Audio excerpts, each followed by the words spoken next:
नमस्कार दोस्तों, OCN network में आपका स्वागत है। तो परीक्षा की घड़ी आ गई है, सत्ता पक्ष के लिए भी और विपक्ष के लिए भी और मेरे विचार से तो मतदाताओं के लिए भी।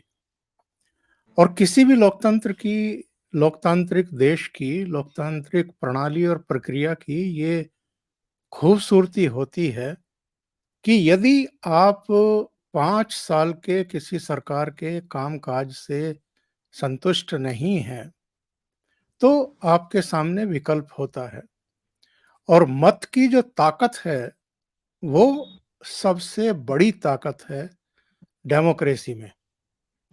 तो फिर से एक बार देश के लिए सरकार और प्रधानमंत्री चुनने का देश की जनता के सामने एक अवसर है। 10 साल से नरेंद्र मोदी देश का नेतृत्व कर रहे हैं। इससे पहले करीब 13.5 साल तक वो गुजरात के चीफ मिनिस्टर रहे। और दूसरी ओर एक बंटा हुआ, एक खंडित, अंतर विरोधों से भरा हुआ विपक्ष है। लोग जब देश के लिए फैसला करते हैं तो वो ये जरूर देखते हैं कि नीतियां कैसी हैं, नेतृत्व कैसा है और नीयत कैसी है। और जब इस कसौटी पर हम पक्ष और विपक्ष को कसते हैं, तो विपक्ष का कुल मिलाकर के जो रवैया हम देखते हैं वो निराश करता है, हताश करता है। और इन्होंने प्रयास जरूर किए थे कि इंडिया के नाम से एक गठबंधन खड़ा किया जाए, लोगों को कन्विंस किया जाए कि साहब अगर आप नरेंद्र मोदी को बदलना चाहते हैं तो एक विकल्प आपके सामने है, उनको हराने के लिए और हमें जिताने के लिए आप वोट करिए। लेकिन ये इंडी अलायंस जिसको नाम दिया, जो आलोचक हैं उन्होंने ये महसूस किया और देश की जनता ने भी ये महसूस किया कि जब सीट शेयरिंग तक आप लोग नहीं कर पा रहे हैं, एक कॉमन मिनिमम प्रोग्राम तक आप नहीं प्रस्तुत कर पाए हैं, आपका नेता कौन होगा, आपका चेहरा कौन होगा, ये भी आप तय नहीं कर पाए हैं, तो सवाल ये है कि फिर आपसे उम्मीद क्या की जाए। आप किस तरह की सरकार देने का अ, जो है विकल्प सामने रख रहे हैं देश के। तो कह सकते हैं कि रणभेरी बज चुकी है, शंखनाद हो चुका है, तारीखें आ गई हैं, रिजल्ट की तिथि भी आ गई है 4 जून। और मुझे लगता है कि जून के प्रथम पखवाड़े में ही 10 जून के आसपास जो भी प्रधानमंत्री बनेंगे वो शपथ ग्रहण भी कर लेंगे। और नरेंद्र मोदी और उनकी पूरी टीम तो बहुत ही कॉन्फिडेंट दिखाई दे रही है। जितने सर्वे आए हैं, जितने ओपिनियन पोल आए हैं, वो भी यही कह रहे हैं कि जो ये दावा कर रहे हैं 370 सीटों का अकेले भारतीय जनता पार्टी और 400 प्लस एनडीए, उसी दिशा में कारवां बढ़ता हुआ दिखाई दे रहा है।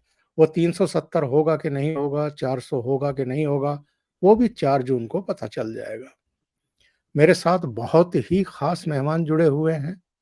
एक ऐसे चेहरे, एक ऐसे वरिष्ठ पत्रकार जिन्होंने अनेक विधानसभा, लोकसभा और दूसरे स्तर के जो चुनाव होते हैं उनको कवर किया है, नज़दीकी से देखा है। वो मुद्दों को भी जानते हैं, चेहरों को भी जानते हैं, पॉलिटिकल पार्टियों के वादों को, इरादों को भी जानते हैं। तो ऐसी शख्सियत से सीधे जुड़ रहे हैं धीरेन्द्र पुंडीर जी।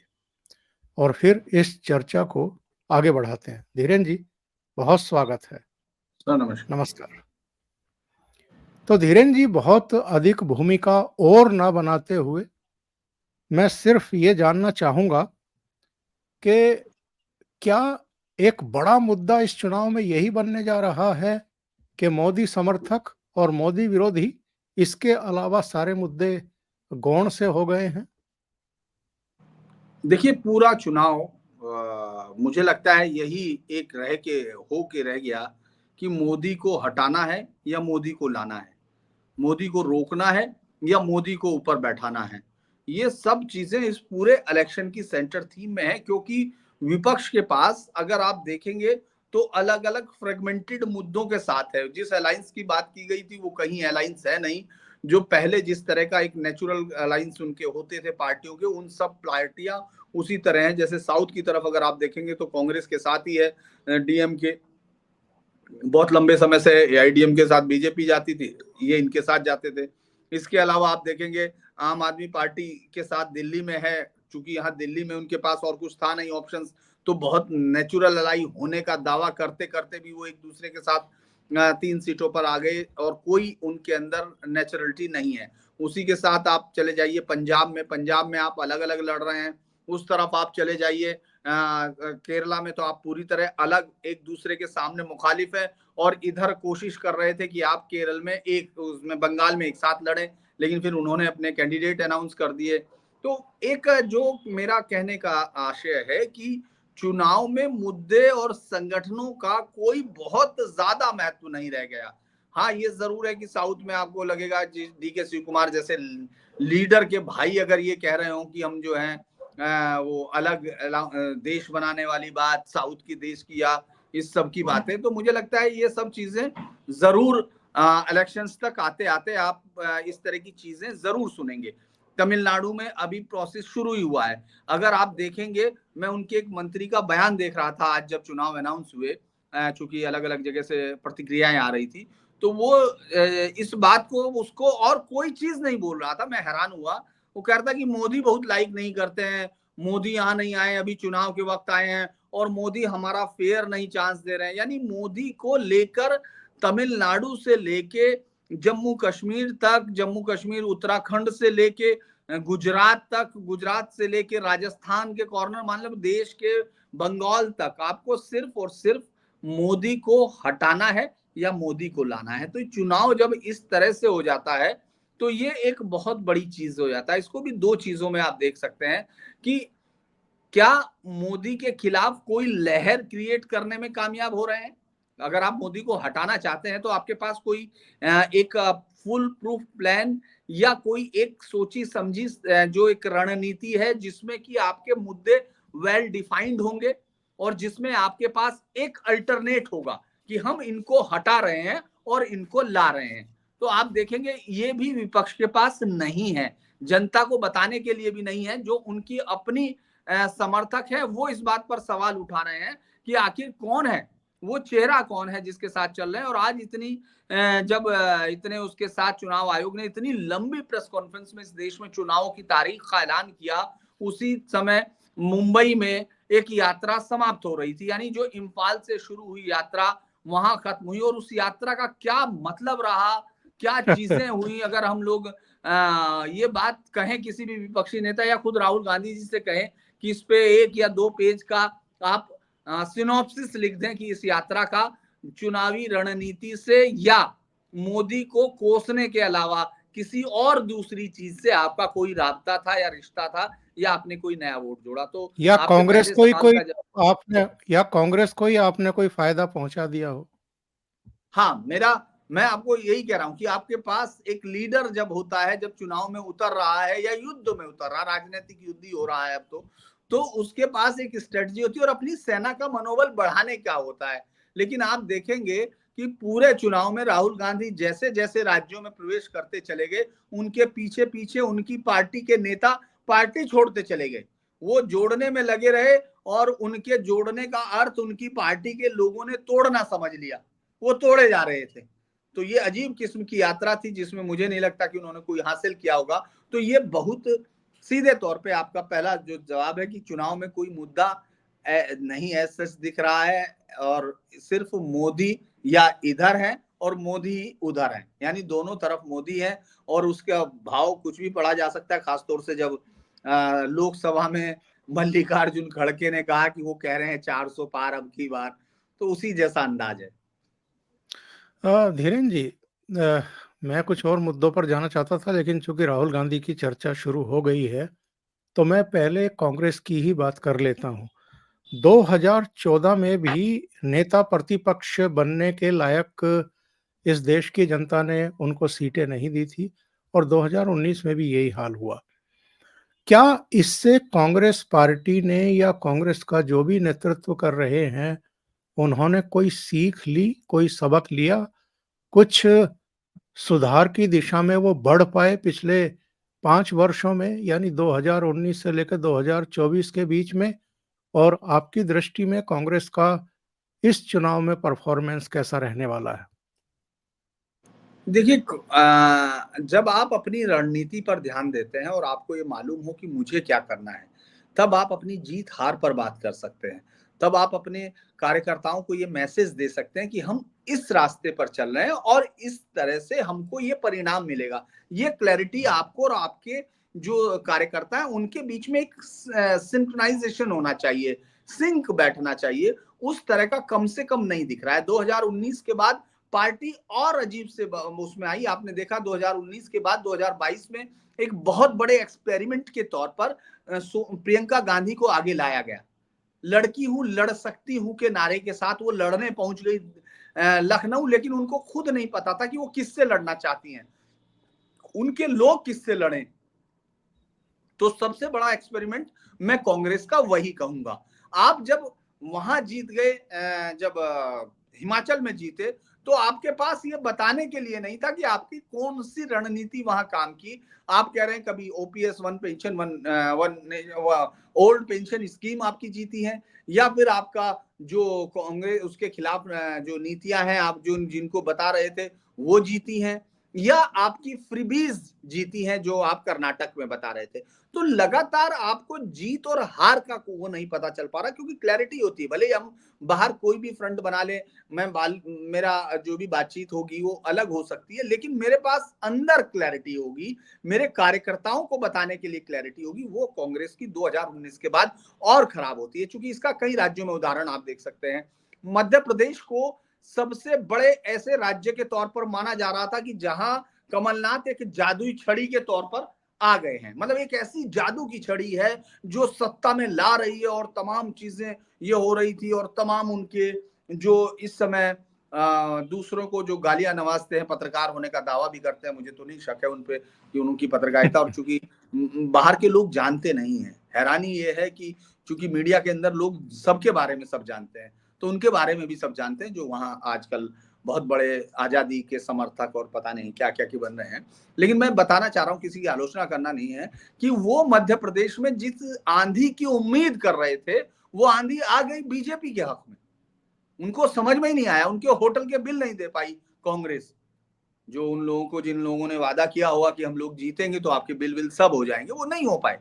उसके बाद फिर आप ये देखिए, जब आप आगे बढ़ते हैं, मैं आपको स्टेप वाइज, अगर आप राजस्थान में जाते हैं तो आपको लग रहा था कि जैसे वापस ले आएंगे, और आप अशोक गहलोत को नहीं देख रहे हैं, वो रवायत बदल देंगे, वो रिवाज बदल देंगे।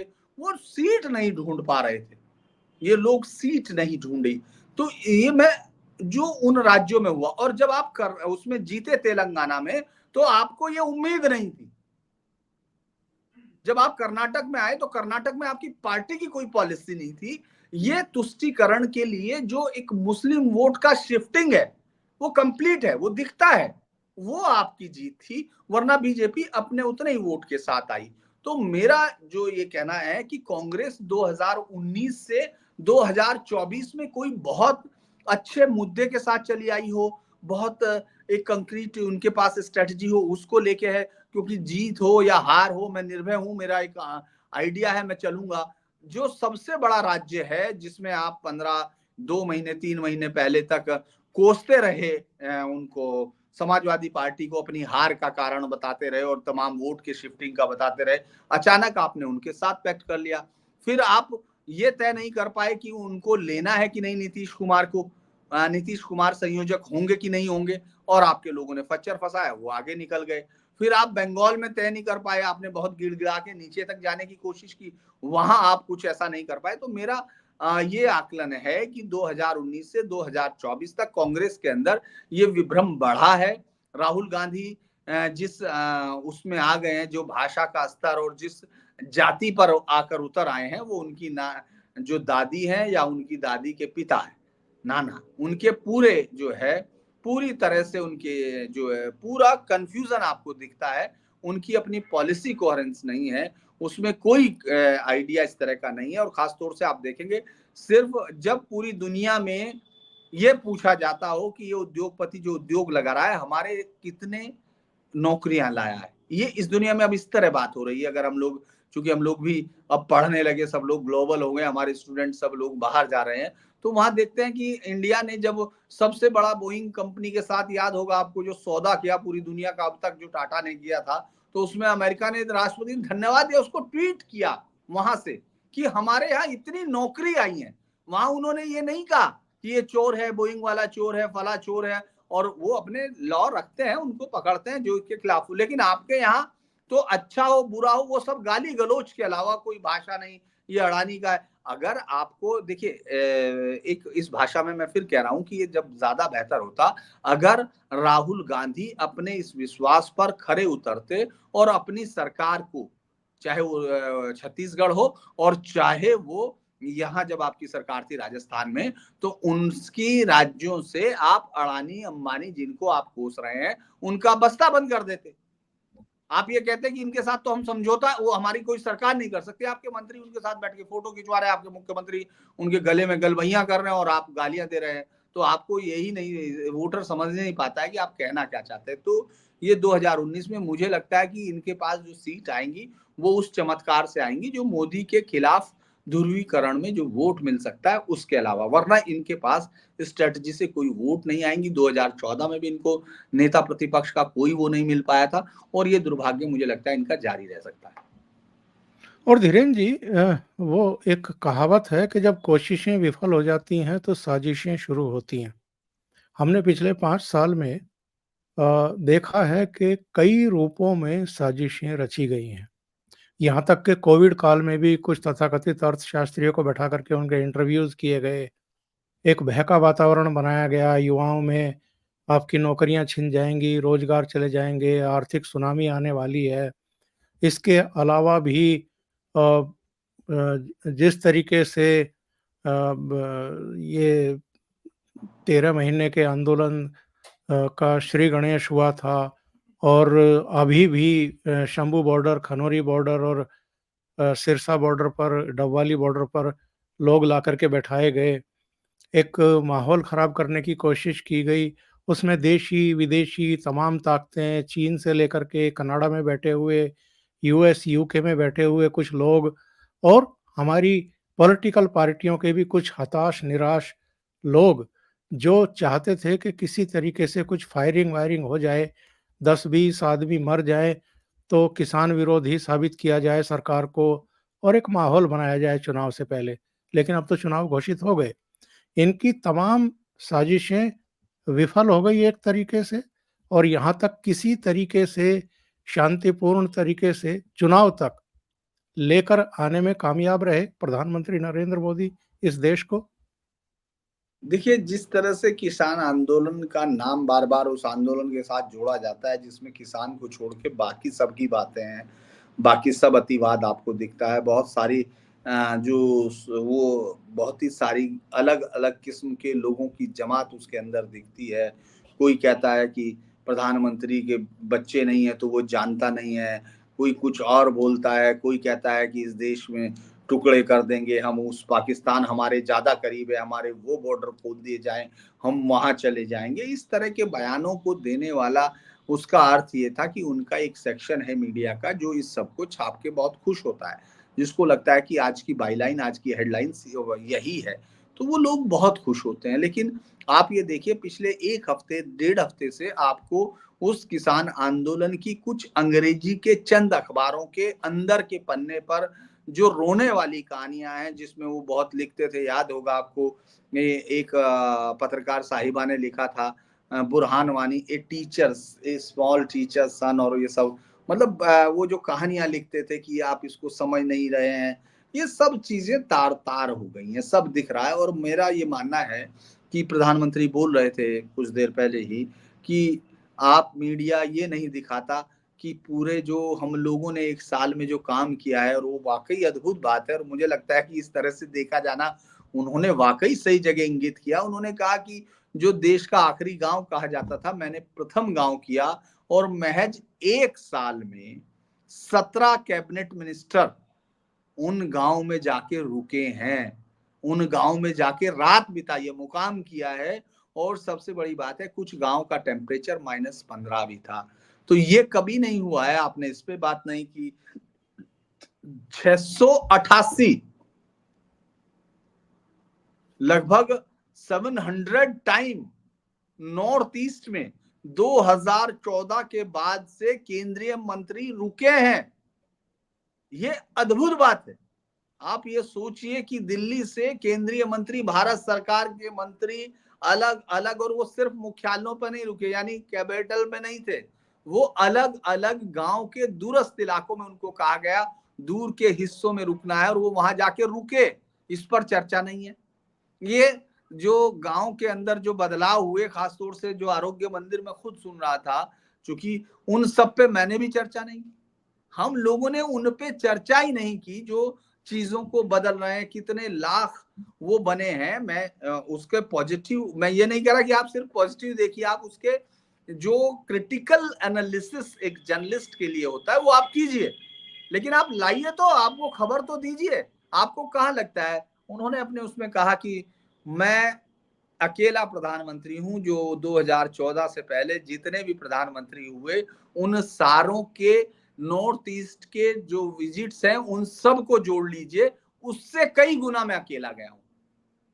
तो जो बदलाव की कहानी है वो आपको इस तरह के मुद्दों से, और प्रधानमंत्री अगर इस तरह की बात करते हैं तो मैं एक चीज का और श्रेय दूंगा कि बहुत समय पहले से, मतलब आपको अच्छे से याद होगा, मैं तो खैर पढ़ा हूं या बच्चों में बचपन में सुना होगा कि लोग घृणा करने लगे थे। आपने देखा होगा नेताओं से, उनको नेताओं के साथ जुड़ते नहीं थे। अच्छे बच्चों को ये कहा जाता था आपको वो बात नहीं करनी है। मोदी के आने के बाद एक बात तो आपको माननी पड़ेगी कि चाहे वो मोदी से प्रेम कर रहे हैं या मोदी से नफरत करने के लिए राहुल गांधी से प्रेम कर रहे हैं या केजरीवाल के लिए, दोबारा से एक चीज, मतलब नेताओं के साथ में ये सोच रहा था कि नेताओं के साथ उनको दोबारा से आपने पूरे देश को जोड़ा है। चुनाव में वोटों का प्रतिशत आप देखिए लगातार बढ़ा है। तो यानी डेमोक्रेटिक सेटअप के प्रति लोगों का विश्वास बढ़ा है। लोगों के अंदर ये ताकत आई है कि राजनेता हमको रास्ता दिखा सकते हैं। वो अलग अलग राजनेता सब चुनना चाहेंगे अपने को, लेकिन ये एक बड़ी चीज है जो दिखती है। और प्रधानमंत्री मोदी यकीनन इस विश्वास के हकदार हैं, क्योंकि जो उन्होंने किया है, और मुझे लगता है अभी जनता दूध का दूध पानी का पानी कर देगी, क्योंकि वही एकमात्र तरीका है। बशर्ते लोग अभी से जो मुझे लगता है कि ईवीएम, आज जो सवाल भी पूछा गया था कि भाई ईवीएम की इज्जत का क्या होगा, है ना, क्योंकि वो 1 जून से रोना शुरू करेंगे कि 4 जून से करेंगे या पहले फेज से। तो वो सब चीजें हैं, लेकिन प्रधानमंत्री को मैं आपकी बात का ये कहूंगा कि श्रेय देना चाहिए कि उन्होंने कोशिश की, वो बचा के लाए। आज मुख्य चुनाव आयुक्त ने बताया कि 1,89,00,000 के आसपास नए मतदाता जुड़ रहे हैं, और जाहिर है इन नए मतदाताओं की उम्र तो कम ही है, यानी नौजवान ही हैं। तो नौजवानों और महिलाओं को खास तौर से फोकस किया है प्रधानमंत्री नरेंद्र मोदी ने। देखिए, आज एक और बड़ी चीज उन्होंने कही, एक ये है जो 21 तक के लोग हैं, और 21 से 30 तक के लोग लगभग 19 करोड़ हैं। यानी जो बहुत अच्छे शब्दों का इस्तेमाल किया चुनाव आयुक्त। आज मैं सुन रहा था बहुत दिनों बाद, चूंकि ज्यादातर तो चुनाव आयुक्त की आपने देखा होगा कुछ सालों पहले इंग्लिश में वो बोलते थे और कुछ कहने से हिंदी में एक दो बातें हुआ करती थी, लेकिन आज राजीव जी का भाषण मुझे लगता है कि बहुत सारी मैं, चूंकि हम लोगों की आदत होती है उसके बाद हम लोग रिएक्शंस लेते हैं, जो आपको हमारी ड्यूटी भी है और हम लोगों की आदत भी है। तो मैं अलग अलग महिलाओं ने, मतलब जब महिला वोटर्स जो लोग घरों में थी उनसे मैंने अब अलग अलग चीजों पे बात कर रहे, तो उन्होंने कहा कि वो बहुत बढ़िया बोल रहे थे, और आज हमने सारा भाषण सुना। तो उसमें उन्होंने बहुत सारी चीजें जैसे कही कि वो ये वोटर्स हैं जो पहली बार जोड़े, जिसके लिए वो घर घर पहुंच गए, उन्होंने हाथा जोड़ी की। उसके बाद वो लोग जो डेमोक्रेसी के सबसे ज्यादा मूल्यवान है आपसे और मेरे से, क्योंकि वो ज्यादा समय तक उनको वोट करना है, उनको ज्यादा समय तक आगे डेमोक्रेसी में सेटअप में अपना योगदान देना है। तो वो लोग ज्यादा कीमती, यानी लगभग 20 से 21 करोड़ लोग फर्स्ट टाइमर्स हैं, जिस पर प्रधानमंत्री मोदी लगातार काम कर रहे थे, उनकी पार्टी लगातार काम कर रही है। महिलाओं को तो मैं आपसे, जब हम लोग पिछली बार बात कर रहे थे तो मैंने कहा था कि महिलाओं के सहारे प्रधानमंत्री मोदी ने, ये मेरी नजर में है कि प्रधानमंत्री मोदी ने महिलाओं के सहारे जातिवाद और कुछ हद तक धर्म आधारित राजनीति की काट खोजी है। क्योंकि महिलाएं इस बात को ज्यादा महसूस करती हैं कि उनके चूल्हे तक क्या आया है। महिलाएं किसी भी दुर्व्यवस्था की, कुव्यवस्था की सबसे पहली और सबसे बड़ी शिकार होती हैं। लिहाजा जब भी घर में कुछ पहुंचता है तो उनको मालूम है ये उनके बच्चों के हक में आया हुआ है, तो लिहाजा वो उस नेता को चुनती है। उनके पास बहुत मुद्दा ये नहीं होता कि चाइना में जब वो हो रहा है और हम लोगों ने मंगोलिया का साथ क्यों नहीं दिया, रवांडा में जब अमेरिकन घुस गए तो हम लोगों को विरोध करना चाहिए, और अल शबाब अगर संगठन है बोको हरम का तो हमको उसमें, ये नहीं। उनके लिए ये है कि मेरे बच्चे के लिए बेहतर क्या है, कल को इसका भविष्य क्या होगा, मैं रात को रोटी बनाऊंगी तो साथ में सब्जी या दाल दे पाऊंगी कि नहीं दे पाऊंगी, मेरे बच्चे के लिए एक गिलास दूध आ सकता है या नहीं आ सकता, मेरा पति अगर बीमार पड़ेगा तो उसको मैं दवाई दिला सकती हूँ कि नहीं दिला सकती हूँ। इस पूरे सब्जेक्ट को प्रधानमंत्री मोदी ने बहुत एड्रेस किया है, और मुझे लगता है कि यही वजह है कि जब आप इस बात पर मेरी, मुझे लगता है जरूर तस्दीक करेंगे कि जब आपके इलाके में पिछली बार आरएलडी अलग लड़ रही थी तो भी जो महिला वोटर्स हैं, जो आरएलडी के कट्टर समर्थकों के घरों में बच्चियां हैं, महिलाएं हैं जो वोट दे सकती थी, उनमें से बड़ा वोट प्रधानमंत्री मोदी को मिला। मुस्लिम वोट की जो बात की जाती है, इतना पड़ा, मैं उसको बहुत ज्यादा तो नहीं मानता हूँ विश्वसनीय, लेकिन अगर मुस्लिम वोट पड़ा तो मुस्लिम महिलाओं का वोट पड़ा, जो 3 तलाक से परेशान थी, या जिनको लगता था कि हाँ ये जो घर मिले हैं, ये जो सुविधाएं मिली हैं, ये इस प्रधानमंत्री की देन है, तो इसको हक है कि हम अपना वोट दें। तो मुझे लगता है ये दोनों पर बहुत काम किया गया, और वही उनकी जीत के जो सपने हैं, जो प्रधानमंत्री मोदी का विश्वास है, उसका आधार यही है। आखिर में मैं ये ज़रूर जानना चाहूँगा, ये तो हमें पता है कि उत्तर प्रदेश कैसे बिहेव करने वाला है। मोटे तौर पर हमें इसका भी अंदाज़ा है कि बिहार कैसे किस तरह का टर्नआउट होगा, किसके पक्ष में टर्नआउट होगा। आपकी दृष्टि में कौन से स्टेट हैं? और मैं आपको इंगित भी कर दूँ, पश्चिम बंगाल, तमिलनाडु और महाराष्ट्र। हालाँकि महाराष्ट्र में तो पिछली बार भी जब शिवसेना और भारतीय जनता पार्टी एक थे, तो उसका बिहेव काफ़ी पॉजिटिव ही रहा था। लेकिन इस बार परिस्थितियाँ थोड़ी बदली हुई हैं, कुछ कन्फ्यूजन है, जिस तरह के ओपिनियन पोल आए हैं। तो मैं 3 स्टेट के बारे में जानना चाहूँगा, तमिलनाडु, पश्चिम बंगाल और महाराष्ट्र। इनसे कुछ चौंकाने वाले नतीजे आ सकते हैं क्या भारतीय जनता पार्टी के लिए? देखिए, बीजेपी को बहुत उम्मीद है इन राज्यों से, और हम लोग एज ए रिपोर्टर इसको वॉच करते हैं कि बंगाल तो मेरे विचार से जो 2019 में हम लोगों ने देखा था, उस वक्त कोई नहीं मान रहा था जब हम बता भी रहे थे, तो लेकिन वो मुझे लगता है वो रिपीट भी कर रहा है, और उससे बेहतर वो करेगी, इसमें कोई शक नहीं है, मतलब आज की डेट में। लेकिन कल का उनका जो चोट का वो है, तो मुझे लगता है वो दौर गुजर गया। हालांकि जो ममता बनर्जी का अगर हम लोग वो देखते हैं राजनीतिक ग्राफ, तो 2011 से 2016 में और 2016 से 2021 में उनकी सीट निरंतर बढ़ी है, उनका वोट बैंक भी बढ़ा है, इसमें कोई शक नहीं है।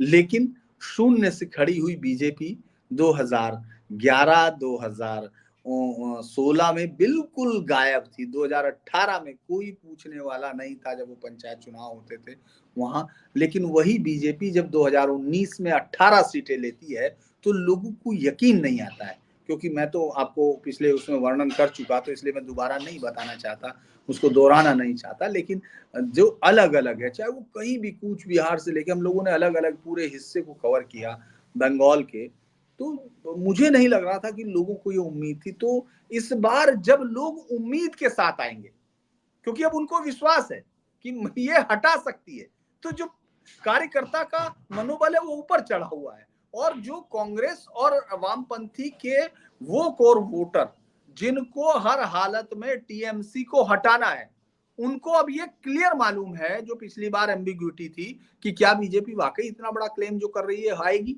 वो इस बार क्लियर है कि उनके पास कोई दूसरी ताकत नहीं है जो ममता के शासन को हटा सकती है। तो लिहाजा वो भी एक मत होके खड़े होंगे। तमिलनाडु एक ऐसा राज्य है जिसमें लोग चमत्कार की उम्मीद कर रहे हैं, क्योंकि बीजेपी को एक बहुत अच्छा लीडर भी मिल गया है। क्योंकि बीजेपी मजबूरी है, प्रधानमंत्री मोदी वहां हो सकता है बहुत लोकप्रिय हो, लेकिन उसको उस भाषा में ट्रांसलेट करने की जरूरत थी, उनके कम्युनिकेशंस को बदलने की जरूरत थी। क्योंकि जो तमिलनाडु है वो सिर्फ हिंदी विरोध और पिछले 60 सालों से ब्राह्मण विरोध, नॉर्थ इंडिया के विरोध पर वहां राजनीति खड़ी की गई है। उस राज्य को इतना घृणा से पाला है डीएमके और एआईडीएमके की पॉलिटिक्स ने कि पेरियार, रामास्वामी पेरियार मैं नहीं कहूंगा, जो कि सम्मानित आदमी के लिए कहा जाता है, उन्होंने जिस तरह के मंदिरों के लिए वर्ड, वो सब चीजें, उसके सामने जब आप एक ऐसा नेता लाए हैं, एक ऐसा युवा है, युवा नेता है, राहुल गांधी नहीं है जो 54 साल में युवा है, लेकिन वो एक युवा नेता है, यकीनन 39 साल का, 38 साल का लड़का, जो 2011 का आईपीएस है, 2018 में छोड़ता है 19। तो ये एक 19 में बड़ा बहुत ही ताकत देता है। और वो जो एन मन एन मक्कल, यानी मेरे लोग मेरी जमीन, जो ये यात्रा की, जो पूरी सीटों पर की 239, उस पूरी विधानसभा में उनकी यात्रा गुजरी है, उस पर उनको जो समर्थन मिला है, जिस तरह का समर्थन और जिस तरह का सीधा टकराव किया है, सनातन को लेकर खड़ा हुए हैं, तो मुझे लगता है वो एक चमत्कार की उनके पास एक गुंजाइश है। वो कह रहे हैं, हालांकि उनका खुद का कहना है कि मैं 25% वोट की बात कर रहा हूं, तो अगर वो कुछ भी बढ़ाते हैं, क्योंकि कांग्रेस पिछली बार आपने देखा होगा कम हुआ था, जी। 2014 से कम हो गया था साफ, तो वो उससे कहीं ज्यादा जा रहे हैं, 5 गुना भले ही ना बढ़े, लेकिन वो सीधे तौर पर 20% से ऊपर मतदान होगा बीजेपी का। अब उसमें सीटों का गणित थोड़ा सा मुझे लगता है कि बहुत आसान नहीं अभी बताने के लिए, क्योंकि अगर मैं वहां से रामनाथनपुरम से शुरू करूंगा सीटों का काउंटिंग करना, तो वो थोड़ा सा मुझे टाइम चाहिएगा, क्योंकि हर एक सीट को कैलकुलेट करके देखना पड़ेगा, तभी मैं कह पाऊंगा कि कितनी जगह, क्योंकि कई सीटों पर, 3 सीटों पर तो वो वैसे ही बहुत ताकतवर दिख रही है बीजेपी, बहुत ही, जिसमें लग रहा है कि ये निकाल सकती है, क्योंकि बीजेपी में नए लोग भी जुड़े हैं, बीजेपी में नई ताकतवर पार्टी भी जुड़ी है, जो जो अलग अलग हिस्सों में, और वो जातिगत आधारित पार्टियां हैं।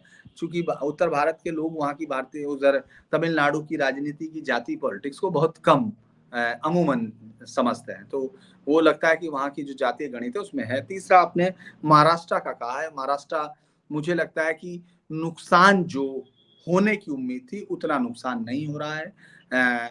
दोनों पार्टियां और कमजोर हो रही हैं, लेकिन जितना था अगर बीजेपी उतना रख लेती है, जो कि लग रहा है कि अपने दोनों सहयोगियों के साथ मिलके वो उस लेवल तक जा सकती है, और बीजेपी के खिलाफ तो कोई आंधी नहीं दिख रही है या वो है, तो मैं ये कह सकता हूँ कि पिछले प्रदर्शन के आसपास बीजेपी रह सकती है, जो उसके सहयोगियों की 18 सीटें जो थी शिवसेना की, अब उसमें अजीत पवार और शिंदे गुट कितना ला पाएगा ये जरूर देखना इंटरेस्टिंग होगा, लेकिन बीजेपी अपनी सीट बचा सकती है। बहुत बहुत धन्यवाद धीरेन जी, इतना समय निकालने के लिए ओशियन नेटवर्क के लिए और कई मुद्दों पर चर्चा करने के लिए। Thank you so much. नमस्कार। नमस्कार।